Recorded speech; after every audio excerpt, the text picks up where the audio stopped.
भाई कल भी मेरी क्लास नहीं हो पाई और आज भी मेरी क्लास के 20 मिनट गए, तो बहुत कम टाइम है। अब अब तुम्हें नहीं बोलना, सिर्फ मैं बोलूँगी, ठीक है? क्योंकि तुम भी बोलोगे तो काम नहीं चलेगा। चलो जल्दी से पढ़ना स्टार्ट करते हैं। एक बहुत इम्पोर्टेंट टॉपिक पे हम पहुंच गए थे और वो टॉपिक था हमारा, बताओ क्या टॉपिक था? संविधान के ऊपर टॉपिक चल रहा था, संविधान का संशोधन। ठीक है, अब सब लोग बोर्ड पे देखो। 10 मिनट पढ़ा के फिर अगले 3-4 पेज हमें टिक मार्क करने हैं, क्योंकि सारी बातें बता रखी हैं। ये बातचीत कर रहे थे कि लोकसभा और राज्यसभा की क्या पावर्स हैं, तो उससे जुड़े ही टॉपिक्स हैं, जिसमें लोकसभा राज्यसभा क्या संविधान में संशोधन कर सकती हैं? बिल्कुल कर सकती हैं। क्या लोकसभा राज्यसभा मिलके संविधान के मूल ढांचे को परिवर्तित कर देंगे? कि मूल ढांचे से क्या मतलब? लोकतंत्र और गणतंत्र, है ना? पहले मैं कहती थी समाजवाद, धर्मनिरपेक्ष, लेकिन अब हमें क्या पता है कि ये समाजवाद शब्द और धर्मनिरपेक्ष शब्द बाद में आए हैं। तो आपकी सरकार का नहीं पता, इस सरकार का खासकर, कि हो सकता है इन शब्दों को उड़ा दे और कह दे कहाँ थे ये, क्या ये मूल ढांचे में थे? नहीं, ये तो हम बाद में लाए थे। सरकार ने ये सब चीजें बदलने की कोशिश की होगी, इसलिए बीच में किसको आना पड़ा था? और जब मामला इतना बढ़ गया कि केशवानंद भारती मामला आम इंसान भी जानता है कोई मामला था 1973 में, तब सुप्रीम कोर्ट ने कहा कि संविधान की प्रस्तावना संविधान का एक भाग है और इस प्रस्तावना के वो 5 शब्द भूलने नहीं हैं: प्रभुसत्ता संपन्न, लोकतांत्रिक, गणराज्य, समाजवादी, धर्मनिरपेक्ष। और ये वर्ड्स दिखाते हैं कि हमारा मूल ढांचा किसी के साथ भी गलत व्यवहार करने की इजाजत सरकार को नहीं देगा। तो ये सरकार के पास एक है ऑप्शन कि वो चेंज करे, लेकिन मूल ढांचे का परिवर्तन नहीं कर सकती सरकार। ठीक है? क्या तुम्हारी सरकार कभी कभी, या सरकार ना कह के मैं कहूँ लोकसभा और राज्यसभा, क्या ये न्याय का काम भी कर सकती हैं या नहीं कर सकती? ये कर सकती हैं। ये अर्ध न्यायिक कार्य कर सकती हैं। एक एग्जाम्पल देना। अर्ध न्यायिक काम, वैसे न्याय का काम किसका है आपके देश में? सुप्रीम कोर्ट और हाई कोर्ट, लेकिन फिर भी कहते हैं लोकसभा और राज्यसभा अर्ध न्यायिक प्रक्रिया में सहायता करती हैं। जब भी ये शब्द आए ना, सेमी जुडिशरी, तो समझ जाना ये बात कर रहे हैं किसकी? कौन सा था वो, क्या चीज लगती थी? महाभियोग। महाभियोग में याद करो, लोकसभा और राज्यसभा राष्ट्रपति को हटा सकती हैं, और जो भी पहले लाएगी, अगर लोकसभा लाती है तो वो पास करेगी 2/3 से, और दूसरा सिर्फ उसकी जांच करेगा। अगर राज्यसभा पारित करती है तो लोकसभा जांच करेगी, और लोकसभा पारित करती है तो राज्यसभा, और राज्यसभा जांच करके या लोकसभा जांच करके अगर दोनों 2/3 से सहमत हों तो राष्ट्रपति को अपने पद से त्यागपत्र देना पड़ेगा। ये जो जांच का काम है ना, ये समझ जाना कौन सा काम है? अर्ध न्यायिक प्रक्रिया का। तो पेपर में ऐसे ही तो पूछेंगे घुमा के कि क्या लोकसभा राज्यसभा न्यायिक क्षेत्र से भी जुड़ी हैं? तो जिसको नहीं पता कहेगा नहीं जुड़ी हैं, लेकिन हमें पता है कि वो कौन से काम से जुड़ी हैं? अर्ध न्यायिक प्रक्रिया से। हमारे देश में कानून कैसे बनते हैं बताओ? कई बार बताया तुम्हें। पहले क्या लाए जाते हैं? पहले विधेयक। विधेयक को आप कहते हो बिल। बिल कहाँ पेश किए जाते हैं? या तो लोकसभा या राज्यसभा, या तो कोई मंत्री पेश करता है या कोई सांसद। अगर मनी बिल है तो सिर्फ लोकसभा, साधारण बिल है तो लोकसभा या राज्यसभा, सरकारी है तो मंत्री पेश करेगा, गैर सरकारी है तो सांसद। बिल पेश करने के बाद काम नहीं बनता, बिल पेश करके सिर्फ एक स्टेज पूरी होती है। इसके 3 चरण होते हैं। पहले वाचन में इसको पेश किया जाएगा, दूसरे वाचन में इस पे बहस होगी। ये बहस बहुत दुखी करेगी, क्योंकि ये तो तू मैं करेंगे, तो आधे अनपढ़ हैं, तो इसीलिए कहा बहस करने के बाद ये जिम्मेदारी समितियों को सौंप देंगे। समितियां छोटे लेवल पे काम करती हैं, और वहां ये कुत्ते बिल्ली की तरह नहीं लड़ेंगे, होंगे तो यही, लेकिन डिसीजन लेना आसान होगा। समिति अपनी रिपोर्ट सौंपेगी, और उस रिपोर्ट के बाद तीसरा वाचन होगा, जिसमें इसको फिर फाइनली पारित कर दिया जाएगा। एक स्टेज से ऐसा करने के बाद, ये पारित होने के बाद दूसरे सदन में जाएगा, अन्य, वो कोई भी हो सकता है, और वहां से पारित होने के बाद किसके साइन होंगे? यानी एक कानून बनने में लंबा टाइम लगता है। सबसे पहले पेश होगा, फिर बहस होगी, बहस के बाद कहाँ जाएगा, समिति, फिर समिति रिपोर्ट देगी, फिर तीसरे चरण में पारित होगा, फिर अन्य सदन के पास जाएगा, फिर वहां से पारित होगा, फिर राष्ट्रपति साइन करेगा। ये मैंने समिति शब्द लिखा। समिति क्या होती है? तुम्हें 3 कमेटी मैंने बताई हुई हैं, पीएसी, कोपू और एस्टीमेट। इनमें से कौन सी समिति में सिर्फ लोकसभा के मेंबर थे? नहीं, पीएससी में तो कॉमन थे 22, इसमें 30 थे और सभी लोकसभा। क्यों? क्योंकि ये बजट के लिए है, और बजट कैसा विधेयक है? धन। तो इसमें राज्यसभा का एक भी आदमी नहीं है। इन दोनों का याद करो। पीएससी क्या था? पब्लिक अकाउंट कमेटी, हमारे पैसे का लेखा जोखा ना। कैग अपनी रिपोर्ट बनाता है जो राष्ट्रपति को देता है, राष्ट्रपति सौंप देता है संसद को, और संसद सौंप देती है पीएससी को। ऐसे ही कैग रिपोर्ट बनाता है सरकारी संस्थानों की, कितना खर्चा, वो रिपोर्ट राष्ट्रपति, राष्ट्रपति संसद, संसद कोपू को। इन दोनों में बहस होने के बाद आपके पैसे का सही काम हुआ कि नहीं हुआ, ये सब देखा जाता है। लेकिन दुख की बात है कि पीएससी का अध्यक्ष हमेशा कौन होता है? विपक्ष। फिर भी कभी सच्चाई आम आदमी तक पहुंच ही नहीं पाती। जिस तरह ये 3 बहुत ताकतवर कमेटी हैं, ये फाइनेंस की कमेटी हैं, पैसे की।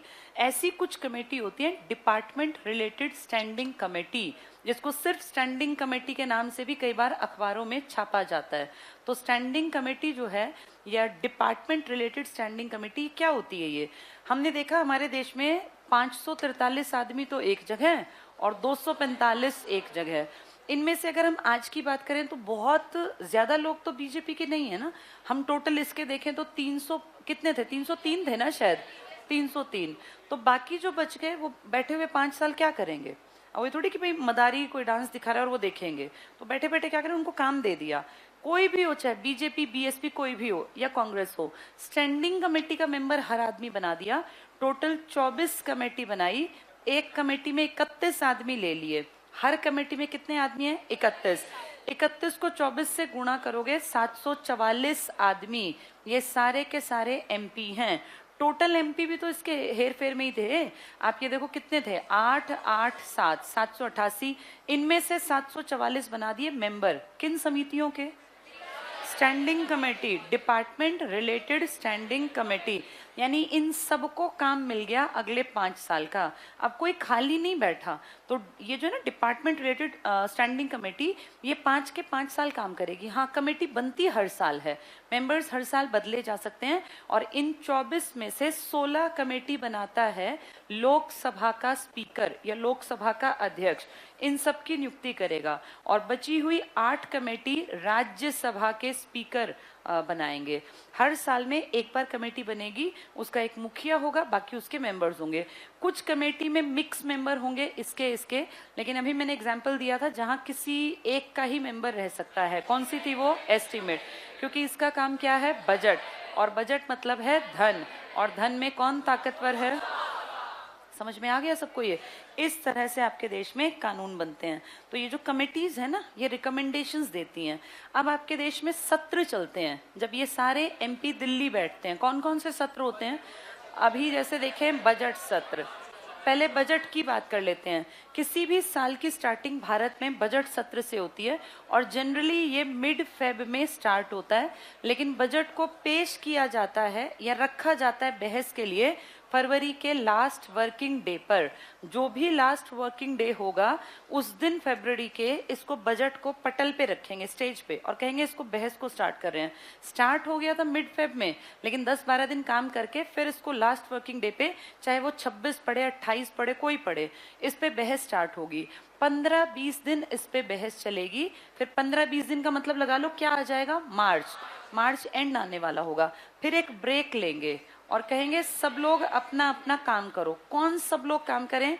जो स्टैंडिंग कमेटी अभी बताई ना मैंने, इसमें कोई नहर से जुड़ी, कोई खाने से जुड़ी, कोई महिलाओं के, कोई SC ST, सारी कमेटीज।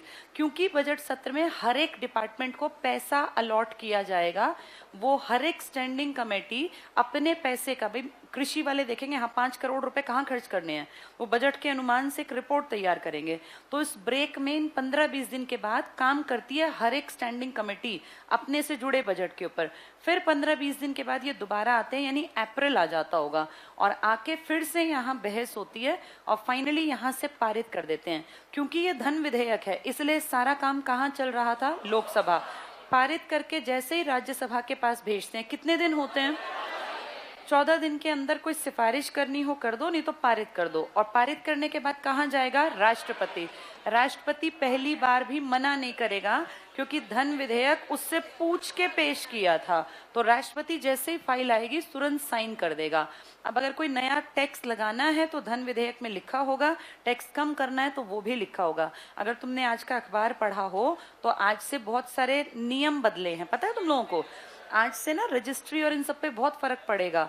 आज के फ्रंट पेज की न्यूज ही ये थी, जो ये अपने मनमोहन, ये क्या नाम है इसका, खट्टर जो है अपने सीएम, इन्होंने बहुत सारे बयान दे रखे थे।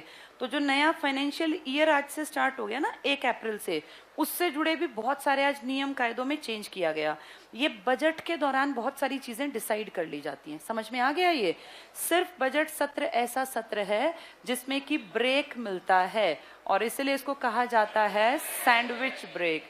पहला सत्र। दूसरा सत्र आपका मॉनसून बैठेगा, ये बैठेगा आपका जुलाई और अगस्त में, और फिर आपका तीसरा शीतकालीन आएगा, ये आएगा दिसंबर में। कभी कभी नवंबर के एंड में स्टार्ट कर देते हैं। सबकी समझ में आ गया ये। अच्छा, आपके देश में लोगों को लगे कि नया कानून बनना चाहिए और मंत्रियों को ना लगे, तो फिर कैसे कानून बनेगा। उस कंडीशन में जनता की मांग को एक समिति फील करती है और वो समिति बता देती है लोकसभा को, राज्यसभा को कि जी जनता ऐसा चाहती है।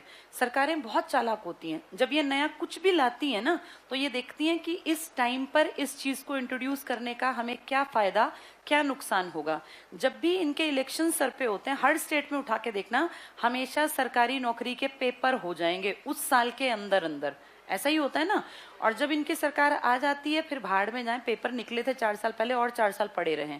इनको इस चीज को देखना होता है कि जो हम काम कर रहे हैं उस टाइम से हमारे ऊपर क्या प्रभाव आएगा, हम जो ये नई चीजें ला रहे हैं इसके लिए हम रिसोर्सेज कहाँ से इकट्ठे करेंगे, पैसा कहाँ से इकट्ठे करेंगे।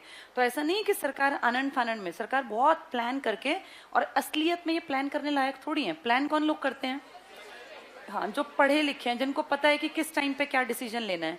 लेकिन अभी मैं अभी देख रही थी आज ही मोदी जी का 1 महीने पहले का बयान था, अगर तुमने भी देखा हो। उन्होंने लोकसभा में खड़े होकर कहा कि इस भारत को ये आईएएस बाबू थोड़ी चलाएंगे, और आईएएस होते कौन है, क्या ये बताएंगे कि फर्टिलाइजर की कंपनी कैसे चलेगी, क्या ये बताएंगे कि देश में ये कैसे होगा। मतलब उसके नीचे कमेंट्स ये थे, नहीं तो क्या तुम बताओगे, कि मतलब तुम तो पढ़े लिखे भी नहीं हो। सबके लिए था ये, एक कॉमन नहीं। मैं सिर्फ ये कह रही हूँ इनकी भी बेइज्जती कम नहीं हो रही है। सरकारें जो है ना, हर सरकार बराबरी नहीं रखती। आज के टाइम में तुम भी जाके देखना, यूट्यूब पे खुली सब चीजें हैं। सचिव के लिए बहुत बड़ा बयान था वो, सारे सचिव, सारे आईएएस अधिकारियों के लिए। और मैं तुम्हें रोज कहती हूँ कि आईएएस ही सबसे बड़ी पोस्ट है जो किस रूप में काम करती है। और मंत्री को तो कुछ पता हो ना हो, किसको सारी नॉलेज है, सारी प्लानिंग्स करता कौन है, सचिव।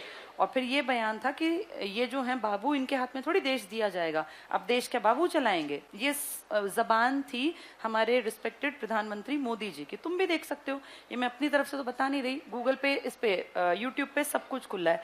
1 महीने पहले की थी वो बात कि बाबू जो है सचिव आईएएस, इनके प्रति भी सरकार शायद कोई बहुत स्ट्रिक्ट नियम बना दे। ऐसा हो सकता है निकट भविष्य में, किसानों के लिए बन सकते हैं, नौजवानों के लिए बन सकते हैं। तो आईएएस किस खेत की मूली है, सरकार चाहे तो किसी के लिए भी नियम बना दे। चलो पढ़ लेते हैं इनको। हम लोग पहुंचे थे पेज नंबर 85 पर। 85 में वित्तीय कार्य पढ़ा था ना, जल्दी से पढ़ेंगे। पेज 85 पे संविधान संशोधन की शक्ति, फटाफट से पढ़ते जाएंगे। पहला पॉइंट, अनुच्छेद 368 अंडरलाइन कर लो, के अनुसार संविधान में संशोधन करने की शक्ति संसद को प्राप्त है। पढ़ लो, संसद के दोनों सदनों द्वारा प्रत्येक सदन के 2/3, अंडरलाइन करना, 2/3 बहुमत के समर्थन से संविधान संशोधन के लिए विधेयक पारित किया जा सकता है। गोलकनाथ का एक केस आया था पंजाब के विपक्ष में, लेकिन वो उतना इंपॉर्टेंट नहीं है जितना केशवानंद। टिक कर लो, केशवानंद भारती मामला। आज तक की सबसे बड़ी जजेस की बेंच बनी थी इसमें, 13 सुप्रीम कोर्ट के जज बैठे थे। 13 से बड़ी बेंच आज तक बनाई नहीं, कभी 7 की बनती है, कभी 5 की। ये सबसे बड़ी बेंच थी जिसमें कि बड़ी दिक्कत आई थी। क्यों? 7 एक तरफ और 6 एक तरफ, कि मतलब कितना बड़ा डिसीजन था, एक वोट से मामला इधर उधर था। ये टिक करना, केशवानंद भारती बनाम केरल राज्य 1973। इसमें निर्णय दिया गया, संसद मौलिक अधिकारों को संशोधित या सीमित कर सकती है, किंतु संविधान के अनुच्छेद 368 से संसद को संविधान के मूल ढांचे को नष्ट करने या मूल ढांचे में परिवर्तन करने का अधिकार प्राप्त नहीं होता। यानी बेसिक चीज नहीं बदल सकती सरकार। इसके बाद आ जाओ निर्वाचन संबंधी काम। क्या लोकसभा राज्यसभा किसी के इलेक्शन में हिस्सा लेते हैं एमपी? राष्ट्रपति और उपराष्ट्रपति। टिक करना, अनुच्छेद 54, संसद के दोनों सदनों के निर्वाचित सदस्य राष्ट्रपति के निर्वाचन के लिए निर्वाचक मंडल के अंग है। अनुच्छेद 66 टिक कर लो, संसद के सदस्य उपराष्ट्रपति का निर्वाचन करते हैं। हमने 52, 63, 74 सब पढ़ा हुआ है ना, वही है ये। महाभियोग पे आ जाओ। संसद के दोनों सदनों द्वारा निर्धारित, अंडरलाइन करना, विशेष प्रक्रिया के आधार पर राष्ट्रपति पर महाभियोग लगाया जा सकता है। क्या कोई और भी महाभियोग से हट सकता है? नहीं, सिर्फ ये जैसी प्रक्रिया। एक अलग बात हो गई ना, लिख लो केवल, राष्ट्रपति के पास केवल, सिर्फ ये हटेगा इम्पीचमेंट से। कौन सा आर्टिकल इम्पीचमेंट का? 61वां, मेंशन कर लो, अनुच्छेद 61। बाकी कोई नहीं हटता इसकी तरह से। प्रतिनिधित्व तो हर जगह करती है संसद। बहस का मंच पे आ जाओ। क्या बहस की जा सकती है लोकसभा राज्यसभा? बहस ही तो करते हैं ये। पहला टिक करना, संसद देश में वाद विवाद का सर्वोच्च मंच है। वाद विवाद मजा कब आता है सुनने में? जब दोनों लोग कैसी बातें कर रहे हो, कोई सेंसिबल। आपके यहाँ कैसी बातें होती हैं देखी हैं? आपके यहाँ कोई वाद विवाद ढंग का नहीं होता। और कितनी बार होता है जूते निकाल के फेंक रहे हैं और कुर्सी फेंक रहे हैं, क्योंकि आधे पढ़े लिखे आधे अनपढ़ हैं। वाद विवाद से ना किसी भी इंसान के मस्तिष्क का विकास होता है। इनसे बढ़िया तो डिबेट स्कूलों में होती हैं। जो स्कूल के बच्चे डिबेट करते हैं ना, जब एक बोलता है तो बाकी डर के मारे ही सही चुप तो बैठे रहते हैं। इनको तो वो भी शर्म नहीं है। वो स्पीकर बोल रहा है बैठ जाइए, फिर भी खड़ा होकर क्यों, मैं क्यों नहीं बोलूंगा, मैं भी बोलूंगा। चलो, बहस का मंच। संसद देश में वाद विवाद का सर्वोच्च मंच है। आगे बस पढ़ लो, विचार विमर्श करने की उसकी शक्ति पर कोई अंकुश नहीं है। सदस्यों को किसी भी विषय पर निर्भीकता से बोलने की स्वतंत्रता है। इससे संसद राष्ट्र के समक्ष आने वाले किसी एक या हर मुद्दे का विश्लेषण कर पाती है, लेकिन विश्लेषण करने के लिए बुद्धि भी चाहिए, जो कि आपके देश में बहुत कम है। आगे पढ़ लें, ये विचार विमर्श हमारी लोकतांत्रिक निर्णय प्रक्रिया की आत्मा है। तो कौन करता है विचार विमर्श आपके देश में? कोई भी नहीं। अगले पेज पे आ जाओ, न्यायिक कार्य। कौन से न्यायिक कार्य कर सकते हैं ये लोकसभा राज्यसभा? महाभियोग वाले काम। टिक करना, भारत के राष्ट्रपति इंपॉर्टेंट, उपराष्ट्रपति, सुप्रीम कोर्ट, हाई कोर्ट के न्यायाधीशों को पद से हटाने के प्रस्तावों पर विचार करने के काम संसद के न्यायिक क्षेत्र के अंतर्गत आते हैं। तो ये पॉइंट अगर आए कि क्या लोकसभा राज्यसभा न्यायिक क्षेत्र में भी काम करती हैं? हाँ, लेकिन लोगों के न्याय नहीं करती है। किसके न्याय करती हैं? राष्ट्रपति, उपराष्ट्रपति, सुप्रीम कोर्ट, हाई कोर्ट के जजेस को हटाने का काम। इसके बाद आ जाओ, संसद में विधि निर्माण की प्रक्रिया, कैसे कानून बनते हैं। फटाफट पढ़ते चलना, सब समझ में आएगा। विधि निर्माण संबंधी साधारण विधेयक, अंडरलाइन करो, साधारण विधेयक या प्रस्ताव विधेयकों के रूप में संसद के दोनों सदनों में किसी के भी समक्ष प्रस्तुत किए जा सकते हैं। तो साधारण है तो कहाँ पेश कर सकते हैं? लोकसभा और राज्यसभा। अगला पॉइंट पढ़ना, दोनों सदनों द्वारा अलग अलग पृथक पृथक पारित होने के बाद विधेयक राष्ट्रपति के पास हस्ताक्षरित होने के लिए जाता है। राष्ट्रपति की स्वीकृति प्राप्त होने के बाद विधेयक विधि का रूप धारण कर लेता है। नेक्स्ट भी टिक करना, प्रस्तावित कानून के प्रारूप को विधेयक या बिल कहते हैं। विधेयक सरकारी और गैर सरकारी दोनों हो सकते हैं, अंडरलाइन कर लो। जब सरकार की ओर से किसी मंत्री के द्वारा विधेयक प्रस्तुत किया जाए तो सरकारी, मंत्री के अतिरिक्त किसी अन्य सदस्य द्वारा विधेयक गैर सरकारी। अगला भी टिक कर लो, सरकारी विधेयक भी दो प्रकार के, साधारण विधेयक और वित्त विधेयक। Very important, underline. धन विधेयक, किसी कर को लगाना, घटाने, बढ़ाने, सरकारी कोष से किसी राशि को निकालने और जमा करने आदि से संबंधित विधेयकों को धन विधेयक कहा जाता है। यानी किसकी बात करें? जब पैसे की। पैसे की। कोई विधेयक धन विधेयक है या नहीं, इसका प्रमाणीकरण वेरी वेरी इंपॉर्टेंट, लोकसभा अध्यक्ष द्वारा। कौन सा आर्टिकल? 110, स्टैंप और साइन, यहाँ लिख लो आर्टिकल 110। इसको देखते ही राष्ट्रपति भी सीधा कि मुझे कितने दिन का टाइम मिला है, नहीं राष्ट्रपति को मुझे वापस नहीं भेजना, और राज्यसभा को 14 दिन। अगला टिक करना, साधारण विधेयक के पारित होने की प्रक्रिया सबको समझ में आएगी। पहला प्रथम वाचन क्या होगा, इसमें प्रस्तुत करेंगे। सेकंड वाचन में क्या करेंगे, बहस, लिख लो यहाँ बहस या चर्चा कह लो।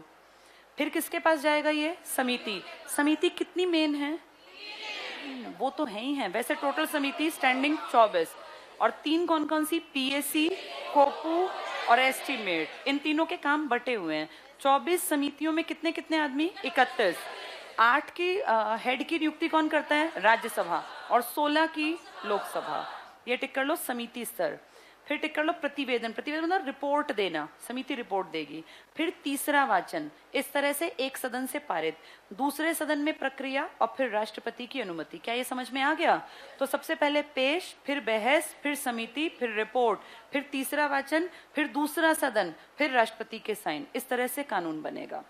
अनुच्छेद 109 टिक करना, धन विधेयकों के संबंध में विशेष प्रक्रिया, धन विधेयक राज्यसभा में पेश नहीं किया जाएगा। इसको टिक कर लो, क्या ऐसा लिखा हुआ है? और साधारण विधेयक कहाँ लिखा है, 107 में। 7 में साधारण, 8 में संयुक्त, 9 में लिखा है धन विधेयक, और 10 में लिखा है धन विधेयक है प्रमाण करेगा। ये टिक कर लो। राज्यसभा में पेश नहीं, अर्थात धन विधेयक केवल लोकसभा में ही प्रस्तुत किया जा सकता है। और कोई विधेयक धन विधेयक है या नहीं, ये किसका निर्णय है, वो आर्टिकल 110 में है। धन विधेयक टिक करना, संविधान के अनुच्छेद 110 में धन विधेयक की परिभाषा, डबल टिक कर लो, परिभाषा। फिर क्या कह रहे हैं, किसको धन विधेयक कहते हैं, ये सेम बात जो मैंने तुम्हें पढ़ाई ऊपर वो सारी, किसी कर को लगाना, खत्म करना, छूट देना, संशोधन करना, नियम बनाना। अगले पेज पे आओ, एक बहुत अच्छे ढंग से इसको देखो, उस तरह से समझाया कि बहुत आसानी से प्रक्रिया समझ में आए। 87 पेज पे ध्यान रखना, पढ़ते जाना किताब में। जनता की इच्छा है, हम चाहते हैं कोई कानून बने, तो कौन रिपोर्ट देगी, समिति। समिति रिपोर्ट देगी। अब इसके राइट साइड में आ जाओ, समिति के राइट साइड में, सदन इस रिपोर्ट को स्वीकार या अस्वीकार करेगा। सदन मतलब लोकसभा और राज्यसभा। आगे देखना, सदन में विधेयक पर विस्तृत चर्चा होगी, यानी पेश होगा फिर बहस होगी। फिर देखो, विधेयक या तो पारित हो जाएगा या रद्द हो जाएगा, और अगर विधेयक पारित हो गया तो नीचे दूसरे सदन में भेजा जाता है। फिर दूसरा सदन पढ़ लो, दूसरा सदन या तो इसे मंजूरी देता है या इस पर सुझाव भेजता है। उसके बाद नीचे जरूरत पड़ने पर संसद की संयुक्त बैठक बुलाई जाती है। फिर यहाँ से दोनों साइड में देखो, राष्ट्रपति विधेयक को मंजूरी देता है या उसे पुनर्विचार के लिए लौटा देता है। क्या धन विधेयक को लौटा देगा? नहीं। इसके बाद आगे देखो, विधेयक कानून बन जाता है, किसके बाद, राष्ट्रपति के साइन के बाद। इसके बाद एक बार विधेयक पे आओ, इसी में ऊपर देखो विधेयक लिखा था, विधेयक से एक एरो देखो साइड में थी, विधेयक अगर धन विधेयक नहीं है तो उसे किसी एक सदन में पेश किया जाता है, और अगर धन है तो लोकसभा में। इसके बाद विधेयक ऊपर, विधेयक समिति के पास भेजा जाता है या उस पर सदन में चर्चा होती है, फिर समिति रिपोर्ट देती है। अभी हम पढ़ के आए ना, क्या ये समझ में आ गई सारी बातें? सबसे पहले क्या होगा, पहले एक आदमी को फील होगा अगर कि हमें कानून बनाना है, समिति रिपोर्ट कहेगी भैया कानून की जरूरत है, वो क्या करेंगे, विधेयक लाएंगे। अगर धन है तो कहाँ ले जाएंगे, और अगर साधारण है कहीं भी, मंत्री पेश कर सकता है या सांसद पेश के बाद क्या होगा, बहस, फिर समिति, फिर रिपोर्ट, फिर दूसरा सेम प्रोसेस, फिर राष्ट्रपति। इसके बाद नीचे अगला पॉइंट देखना, कानून बनाना केवल एक विधायी प्रक्रिया नहीं है बल्कि राजनीतिक प्रक्रिया भी है। क्या राजनीति के कारण कानूनों पे फर्क पड़ता है? बिल्कुल पड़ता है। आप देख लो, नागरिकता पे असर आ गया। इसके बाद इसमें ज्यादा इंपॉर्टेंट जो टॉपिक है, ये 2 पॉइंट तुम्हारे समझने के हैं। लास्ट पॉइंट टिक करना, विधेयकों पर विचार विमर्श अधिकतर संसदीय समितियों में होता है। बहुत इंपॉर्टेंट पॉइंट, विधेयकों पर विचार विमर्श अधिकतर संसदीय समितियों में। कितनी संसदीय समितियां तुम जानते हो? 24 तो वो और 3 वो हमने पढ़ी थी। आगे टिक कर लो, समिति की सिफारिशों को सदन में भेजा जाता है। इन समितियों में सभी संसदीय दलों का को प्रतिनिधित्व प्राप्त होता है। क्या ये सिर्फ बीजेपी कांग्रेस के हैं? इसमें सब आ जाएंगे। तुम कैसे कह सकते हो सब आ गए? 24 गुणा 31 कितने लोग आएंगे? तो सारे के सारे आएंगे। लिख लो, यहाँ लिखो कुल समितियां 24, नीचे लिख लो ये लाइन। टोटल स्टैंडिंग कमेटी, उसको स्थायी समिति भी बोल देते हैं। टोटल स्टैंडिंग कमेटी 24, फिर उससे अगली लाइन में लिखो 24 गुणा 31 सदस्य, 24 गुणा 31 सदस्य। तो इतने 31 सारे बीजेपी के थोड़ी हो सकते हैं। वहां लिख लो 744 MP, तो ऑटोमेटिकली सबके आ गए 744। इसलिए इसको कहते हैं लघु विधायिका। आगे पढ़ के देखो, इन समितियों में सभी संसदीय दलों को प्रतिनिधित्व प्राप्त होता है। इसी कारण इन समितियों को लघु विधायिका भी कहते हैं। पेपर में आ गया, लघु विधायिका निम्न में से किसे कहते हैं? सरकार लघु विधायिका है। हर बच्चा सोचेगा सरकारी लघु विधायिका होगी, लेकिन लघु विधायिका क्या निकली? Standing committees. कितनी है ये? 24। एक में कितने आदमी हैं? और कोई कोई कमेटी ऐसी है जिसमें सिर्फ लोकसभा के होंगे, कारण वो क्या करती होगी? वो पैसे का काम देखती होगी, बाकी सब में मिक्सचर चलेगा। ये बहुत इंपॉर्टेंट है लघु विधायिका। ये कानून निर्माण की प्रक्रिया का दूसरा चरण है। कानून निर्माण का चरण क्या क्या है? पेश होगा, बहस होगी, समिति, फिर प्रतिवेदन, फिर दूसरे के पास जाएगी पास होके, फिर दूसरे के बाद राष्ट्रपति। बस आज का लास्ट ऊपर अगले पेज पे थोड़ा सा पढ़ते हैं, फिर कल पढ़ेंगे बाकी। 88 पेज पे आ जाओ। अनुच्छेद 111, राष्ट्रपति की पॉकेट वीटो। क्या वीटो लिखा हुआ है? लिखा है आर्टिकल 111, राष्ट्रपति किसी विधेयक पर कितना भी समय लगा सकता है। इस कितना भी समय को परिभाषित नहीं किया, तो राष्ट्रपति 5 साल ना उसको आगे बढ़ाए तो कोई मना नहीं कर सकता। इस कितना भी समय को हमने क्या नाम दे दिया? अगर राष्ट्रपति चाहता तो 1 दिन में साइन कर देता, 1 महीने में कर देता, 1 साल में। उसने कितना भी समय 5 साल ले लिया, तो कौन सी पावर यूज कर गया? वीटो। ये टिक कर लो, राष्ट्रपति का पॉकेट वीटो। लिखो इसके ऊपर, लिखित नहीं है। हाँ जी, हाँ, राष्ट्रपति के पास गया, उसने साइन नहीं किए। हाँ, तुम्हारी बात की बात समझ। राष्ट्रपति के पास गया, उसने वापस भेजा, फिर सेम को भेज दिया, तो बाध्य है, साइन करने पड़ेंगे।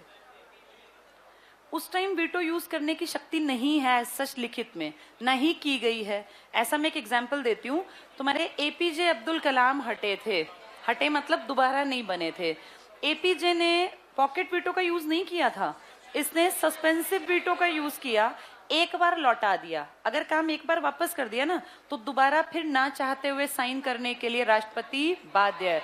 अगर वीटो यूज करनी है तो पहली बार में कर लो, उसमें तुमसे मतलब राष्ट्रपति सेफ है। अगर एक बार वापस गई ना बात, तो ये लिखित में है कि दूसरी बार में भारत के राष्ट्रपति को हस्ताक्षर करने पड़ेंगे, चाहे वो चेंज करें चाहे ना करें।